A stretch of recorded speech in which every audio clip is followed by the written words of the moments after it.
Hi everybody, a very warm welcome to my channel, Nellie the Narcissist. I'm not a narcissist, but my character over in my comedy skits, she is. And that is comedy. It's just for survivors of narcissistic abuse to uplift you in the process of your healing and recovery. And it's also very educational and awareness raising. And if you haven't seen any of the comedy, then all links below in the description box. So in these podcasts, I don't only discuss psychology, because there's plenty of people doing that, but I also discuss the spiritual aspects of narcissistic abuse, because I believe that it's incredibly important to discuss. Actually, it is key, especially if you've dealt with a malignant narcissist, as I did, because I'm also a survivor here too. What's actually happened, if this is you would have seen behind a veil, and you will now fully understand that evil is in existence and it hides behind a mask of virtue and sweetness. And you would have found yourself in a spiritual fight for your soul level survival. Because guess what? Malignant narcissists, they do want to take your soul from you. So in today's episode, I'm going to be speaking specifically why you should never, ever be with a narcissist or return to a relationship with somebody that is a narcissist. And obviously I'm speaking about people that have narcissistic personality disorder, especially if they are malignant narcissists. So that's also a psychopath and a narcissist. If you've actually been there, you're going to feel this episode really deeply, I believe, in your soul. If you're still there, this might be the lifeline that you actually need to hear. And if you are considering going back, then please listen to this message today. If you want to help me out to get this message seen by more people that might really need to hear the message, then please do like the video, share it with anybody that you think is going to help. Comment your thoughts down below if you resonate. And also, if you aren't subscribed, please do consider subscribing. Hit that bell icon, turn on all notifications for my channel. This way you're never ever going to miss a post. And I only post once a week on a Wednesday, so I promise you, you won't be spammed. So returning to the podcast. I want to make people aware today in the plainest and the most band-aid off way of why a relationship with, or staying with, or even returning to a narcissist will never be beneficial to you or ever a good idea. In fact, it will be a disaster for you. Now, I know social media is littered these days with people that claim to be self-aware narcissists, and they claim that they're healthy enough and they have good enough relationships. And all I can say is, if they're truly narcissists and they do have functioning and good relationships, then they barely have MPD. And this, in my opinion, is dangerous. It's a dangerous message to put out because of the kind of narcissist that I dealt with, or probably that you dealt with. They're certainly not interested in having relationships as we perceive relationships. On the surface, sure, they act like they want love, friendships, romantic relationships, but that's really their cover story, because the true intentions is actually to gain access to people in a far more sinister way than most people would ever care to speak about. The real truth is that narcissists don't have anything to give you. They've got nothing to draw on internally because they're empty and they're hollow and they are completely devoid of love. And all that they actually have to give, all that they want to give, is abuse and find a way for your exploitation. And the mistake that we make time and time again is we think that these individuals are the same as us. And so we may keep compassion, we may keep making excuses, and then we may read, more and more depth into the equation of who they are than what is actually there. And remember Anais Nin when she said, we don't see things as they are, we see things as we are. So we project a lot of ourselves onto others. And, we see what our eyes want to see, and if we're good, we see the good. But from my training and my painful lessons that I've learned, I know now not to do this with soulless creatures. Because there are evil people walking and we can't afford to give them too many chances. In fact, we can't afford to give them any chances. So the first thing that I want you to know about narcissists is that they're dead, and they are representatives of death because they're anti-growth, they're anti-life, they're not here for the living, which is the illusion, because don't they seem like you and I? Yes, they do. But they aren't here for living. They're here for red rumming. And when I say red rum, I refer to that horror film, The Shining, and what it spells backwards in the mirror. And if you don't know what that spells backwards, then please do write it down and look at it. I can't say it, I can't keep on repeating that word because the YouTube algorithm will block me. It doesn't like that word. But a narcissist is a red rummer. They're like a walking wasteland. There's nothing that grows with them. And if nothing grows, then nothing's alive. Their world, their inner world, is a realm of decay. It's darkness, it's rotting, it's stinking, it's full of corpses. It's a place where there's no colour, there is no air, there is no expansion, there's no life. It's just stagnation, it's just death. And the terrifying part is they're going to drag you into that wasteland with them to rot. They want to red rum anything in you that tries to bloom. Any light, any spark, any hope. They don't want it because there's no life, there's no growth with them. There is no space for it. There's no space for you to be yourself, and there's no space for you to grow or the relationship to grow. The narcissist, you see, might tell you that they love you. They might even believe that they do for a second, but it's not you that they love, it's your supply, it's your energy. It's your light, and it's the reflection of the things that they lack. They don't want you actually to be you. In fact, you being you is the biggest threat to them.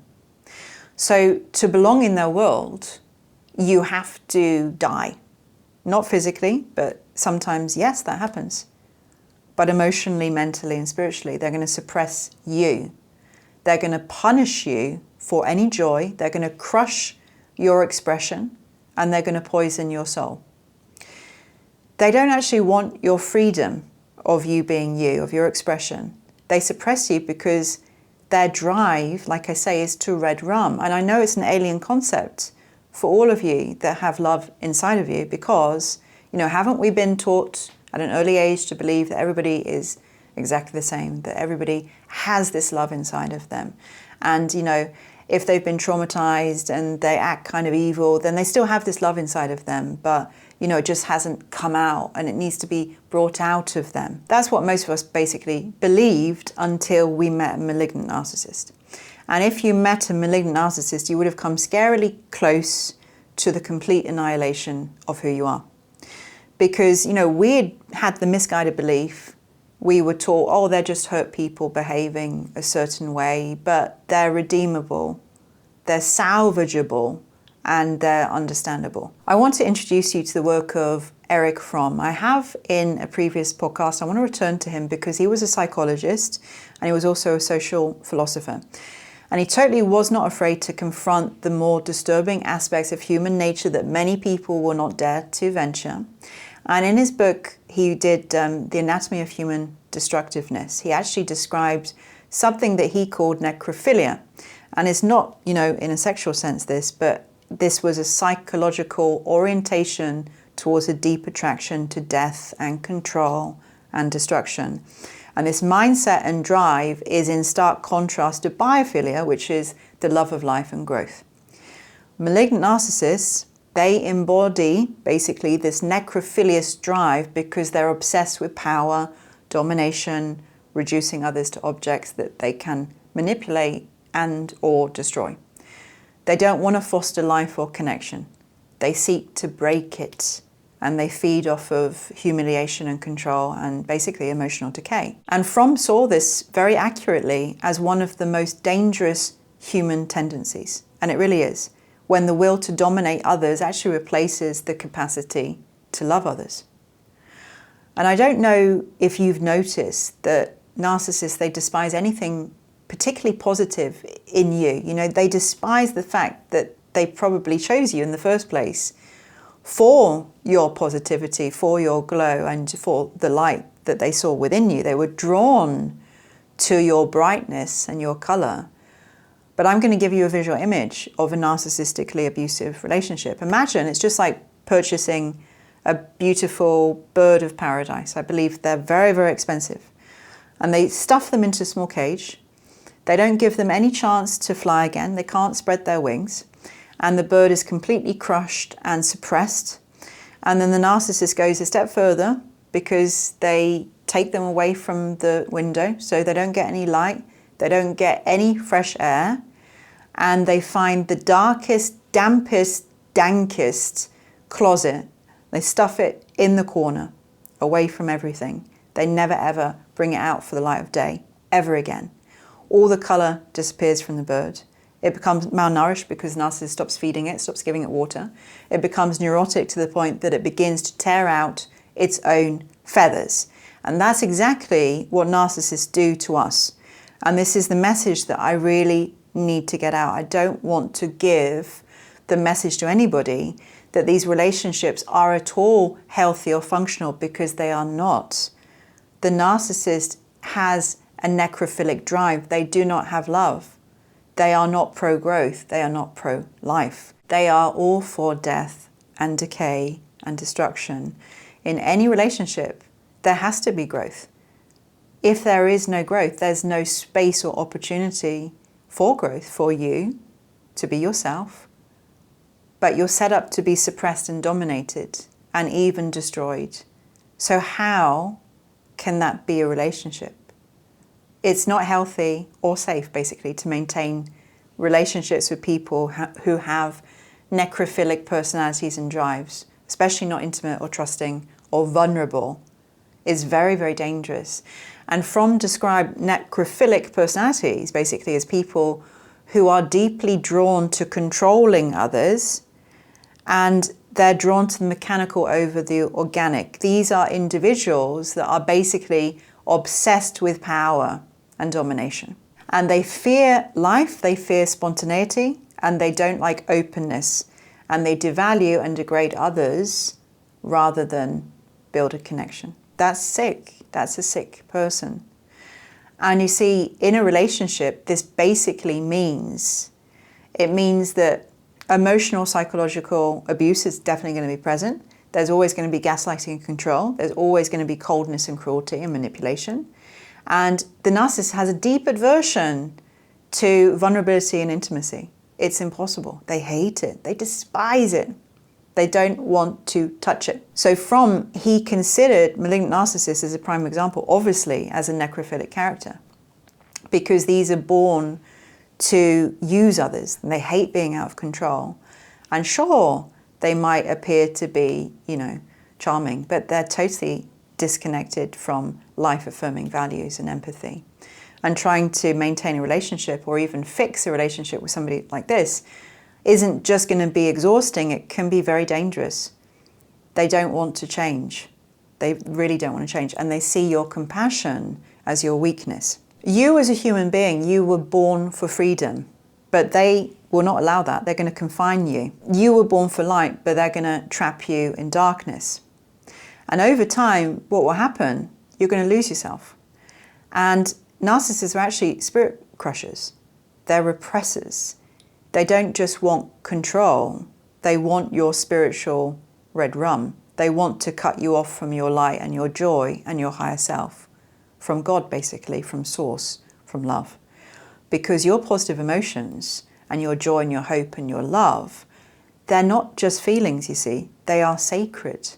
And they are your access points to the divine within you. They connect you to your truth and your essence. And to a narcissist, that is a direct threat, because they want to be your God. They want to be your authority, your source, your supreme power.